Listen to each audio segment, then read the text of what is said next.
Olá pessoal, tudo bem? Meu nome é Antônio Kozikowski, eu sou professor de Direito Constitucional e de Direitos Humanos e no vídeo de hoje falaremos sobre a representação de inconstitucionalidade, que também é chamada de ação direta de inconstitucionalidade estadual. Atenção, este tema é muito importante, ele se situa no âmbito do controle de constitucionalidade e nos nossos estudos ele acaba ficando meio que em segundo plano, né? Mas não se iluda, há algumas decisões interessantes proferidas pelo Supremo Tribunal Federal a respeito que podem sim cair em provas de concursos públicos. Portanto, fique comigo até o final deste vídeo.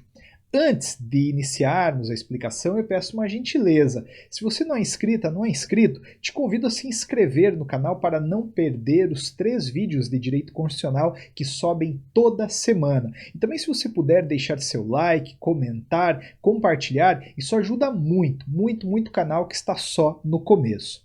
Bom, a representação de inconstitucionalidade, ou como queira, a ação direta de inconstitucionalidade estadual, está prevista no artigo 125, parágrafo 2º da Constituição, que fala: cabe aos Estados a instituição de representação de inconstitucionalidade de leis ou atos normativos estaduais ou municipais em face da Constituição Estadual, vedada a atribuição da legitimação para agir a um único órgão. Estas ações, representações de inconstitucionalidade, ou ações diretas de inconstitucionalidade estaduais, tramitam nos tribunais de justiça estaduais, e elas se voltam a salvaguardar as constituições estaduais de ataques promovidos por leis ou atos normativos estaduais ou municipais.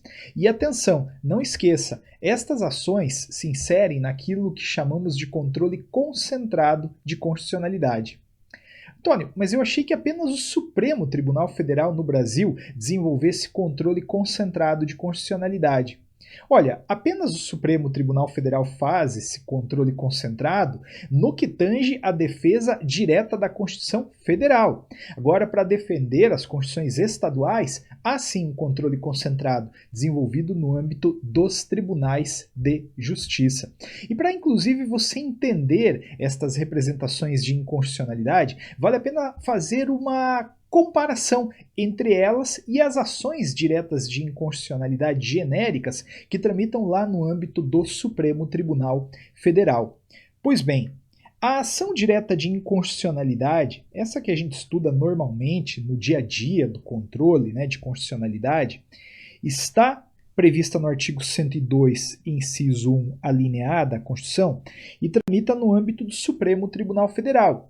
Agora, aqui a gente está chamando a atenção para uma representação de inconstitucionalidade, mencionada no artigo 125, parágrafo 2º da Constituição Federal, e que tramita no âmbito dos tribunais de justiça. Para entender, como eu disse, é importante fazer uma comparação entre a ADI e esta representação de inconstitucionalidade. A ação direta de inconstitucionalidade, a genérica, que tramita lá no âmbito do Supremo, protege a Constituição Federal contra ataques promovidos por leis ou atos normativos federais ou estaduais.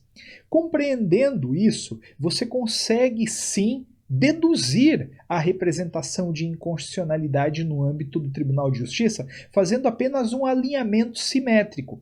Por exemplo, se a ação direta de inconstitucionalidade, a genérica, protege a Constituição Federal, a representação de inconstitucionalidade vai proteger a Constituição Estadual. Ainda, se a ação direta de inconstitucionalidade genérica ataca lei ou ato normativo federal ou estadual, a representação de inconstitucionalidade vai atacar lei estadual ou municipal. Veja, vamos ver se você entende esse raciocínio. Eu desci aqui da Constituição Federal para a Constituição Estadual. Aqui eu desci da lei federal para a lei estadual, desci também da lei estadual para a lei municipal. Como eu disse, você compreende a representação de inconstitucionalidade fazendo apenas um ajuste simétrico.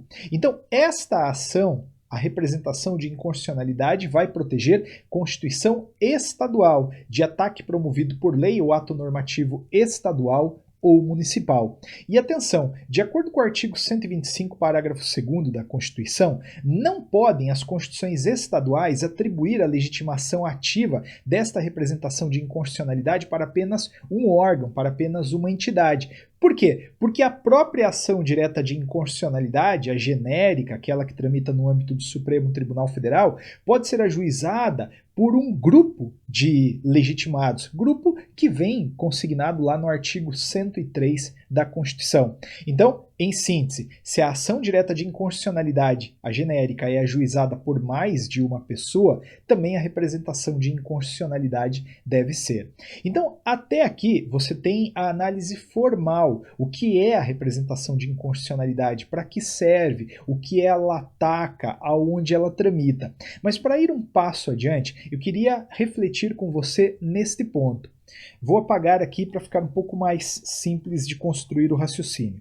Você deve ter percebido que leis estaduais podem ser atacadas por ação direta de inconstitucionalidade, mas também podem ser atacadas por representação de inconstitucionalidade. Então eu queria que você imaginasse a seguinte situação: uma lei estadual que ofende um dispositivo da Constituição Federal, mas que também ofende um dispositivo da Constituição Estadual de reprodução obrigatória. Por exemplo, é uma lei estadual que ofende a separação de poderes, que está tanto mencionada na Constituição Federal quanto na Constituição Estadual. Antônio, neste caso, pode haver um controle concomitante. Alguém pode ajuizar uma ação direta de inconstitucionalidade, mas também alguém pode ajuizar uma representação de inconstitucionalidade. Sim, é verdade. Mas e nesse caso, o que a jurisprudência do Supremo Tribunal Federal determina? Dá para deixar as duas ações correrem soltas? Mas isso é perigoso, né? Porque pode ser que o Tribunal de Justiça decida de um jeito e o Supremo Tribunal Federal decida de outro. Então, a jurisprudência do Supremo Tribunal Federal, no que diz respeito a ações concomitantes, determina que suspende-se a ação estadual. Então, em caso de ações concomitantes, suspende-se a representação de inconstitucionalidade. Julga-se primeiro a ação direta de inconstitucionalidade genérica. Isso já foi decidido pelo Supremo Tribunal Federal faz bastante tempo, numa ação direta de inconstitucionalidade de número 1423, julgada em 1996. Eu vou ler aqui para vocês. Ação direta de inconstitucionalidade, pedido liminar, Lei 9332 do Estado de São Paulo, rejeição das preliminares de litispendência e de continência, porquanto, quando tramitam paralelamente duas ações diretas de inconstitucionalidade, uma no Tribunal de Justiça local e outra no Supremo Tribunal Federal contra a mesma lei estadual impugnada, em face de princípios constitucionais estaduais que são reprodução de princípios da Constituição Federal, suspende-se o curso da ação direta proposta perante o Tribunal Estadual até o julgamento final da ação direta proposta perante o Supremo Tribunal Federal. Por quê? Por que a gente julga primeiro a ação direta de inconstitucionalidade? Porque ela tem uma eficácia erga omnes e ela tem efeito vinculante. Quer dizer, então, que se o Supremo Tribunal Federal declarar a inconstitucionalidade, por exemplo, daquela lei estadual, o Tribunal de Justiça Estadual vai ter que fazer o mesmo, vai ter também que declarar a inconstitucionalidade da lei estadual naquela representação de inconstitucionalidade, correto? Então, com isso, a gente não corre risco de decisões contraditórias, decisões conflitantes. Antônio, mas eu me recordo de ter lido que em 2018 tramitou perante o Supremo Tribunal Federal uma ação direta de inconstitucionalidade e perante o Tribunal de Justiça do Amazonas uma representação de inconstitucionalidade, ambas questionando uma mesma lei estadual. E ali naquele caso, o Supremo Tribunal Federal aceitou o julgamento feito primeiro pelo Estado, pelo Tribunal de Justiça Estadual. O que aconteceu? De fato, o informativo 927, veiculado pelo Supremo Tribunal Federal em 2018, noticiou esse fato. Vamos ver o que aconteceu. Coexistindo duas ações diretas de inconstitucionalidade, uma ajuizada perante o Tribunal de Justiça Local e outra perante o Supremo Tribunal Federal, o julgamento da primeira, estadual, somente prejudica o da segunda, do Supremo, se preenchidas duas condições cumulativas. Se a decisão do Tribunal de Justiça for pela procedência da ação, e se a inconstitucionalidade for por incompatibilidade com o preceito da Constituição do Estado, sem correspondência na Constituição Federal.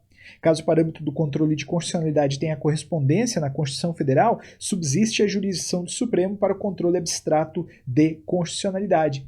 Então, nesse caso, o que aconteceu foi as duas ações questionavam a mesma lei, mas questionavam por fundamentos diferentes. Na ação direta de inconstitucionalidade perante o Supremo, argumentaram que a lei ofendia a Constituição Federal. Agora, naquela representação de inconstitucionalidade perante o TJ, disseram que ela ofendia um dispositivo da Constituição estadual que não tinha correspondente na Constituição Federal. E ali acabaram julgando primeiro a representação de inconstitucionalidade e o Supremo Tribunal Federal falou tudo bem. Nesse caso, então, o julgamento da primeira não vai prejudicar o julgamento que nós faríamos. Agora, para você bem entender, se nesta decisão proferida pelo TJ tivessem declarado a constitucionalidade, por exemplo, daquela lei estadual, aí o Supremo Tribunal Federal manteria, sem dúvida alguma, o seu julgamento. Mas ali ele falou, ó, já anularam a lei lá embaixo. Né?